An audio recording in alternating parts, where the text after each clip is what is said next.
Friends, நாம இப்போ vegetable kurma செய்யறதுக்காக அடுப்பத்தை வச்சு நான் ஒரு குக்கர் வச்சிருக்கேன்.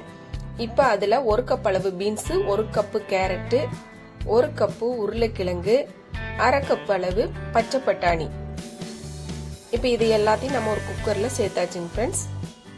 இப்போ அடுத்ததாக பார்த்தீங்கன்னா 1/4 டீஸ்பூன் அளவு மஞ்சத்தூள், இந்த காய்கறிகளுக்கு தேவையான அளவு உப்பு கொஞ்சமாக சேர்த்திட்டு இது கூடவே நம்ம காய்கறிகளுக்கு தேவையான அளவு தண்ணியும் சேர்த்து நம்ம இப்போ வேக வைக்க போகிறோம்.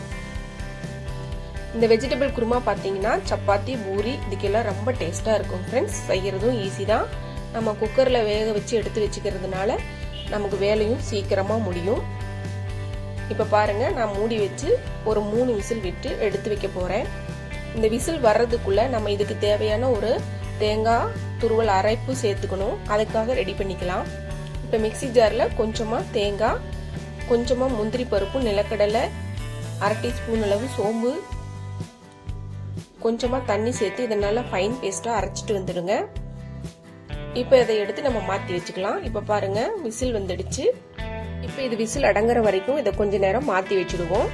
அடுத்ததான் அடுப்பத்தை வச்சு ஒரு பேன் வச்சுக்கலாம். பேனில் கொஞ்சமாக ஆயில் சேர்த்துக்கலாம். ஒரு 50 கிராம் அளவு ஆயில் சேர்த்துக்கோங்க. ஆயில் லைட்டாக சூடானதுக்கு அப்புறமா ஒரு பிரிஞ்சி இலை, ஒரு பட்டை, 3 லவங்கம், 3 ஏலக்காய், இப்போ பொடியாக கட் பண்ணி வச்சிருக்கிற ஒரு பெரிய வெங்காயம், இது எல்லாத்தையும் நல்லா வதக்கி விட்டுக்கோங்க. கொஞ்சமாக கலர் மாறி வர வரைக்கும் நல்லா வதக்கி விடுங்க.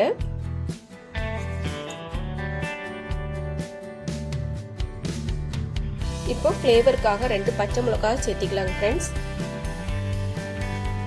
அடுத்ததான் ஒரு கொத்து கருவேப்பிலை, இதையும் எல்லாத்தையும் சேர்த்து நல்லா ஆயிலில் கலந்து விடுங்க. அடுத்ததா 1 டீஸ்பூன் அளவு இஞ்சி பூண்டு பேஸ்ட் சேர்த்திக்கலாம்.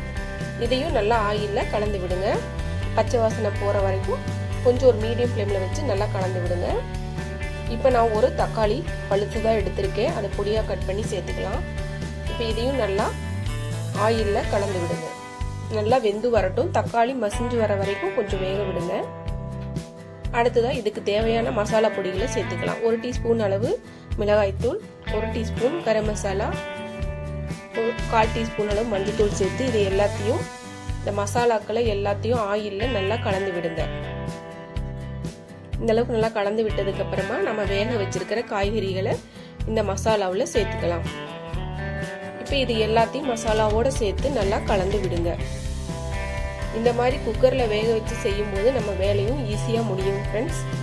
டேஸ்ட்டும் செமையாக இருக்கும் ஃப்ரெண்ட்ஸ். இந்த மாதிரி செஞ்சு பாருங்கள், மறக்காமல் ட்ரை பண்ணி பாருங்கள். இப்போ நம்ம அடுத்ததாக அரைச்சி வச்சிருக்கிற தேங்காய் விழுதுகளை இதில் சேர்த்துக்கலாம். நம்ம தேங்காய் சேர்த்ததுக்கு அப்புறமா ரொம்ப நேரம் கொதிக்க தேவையில்லை.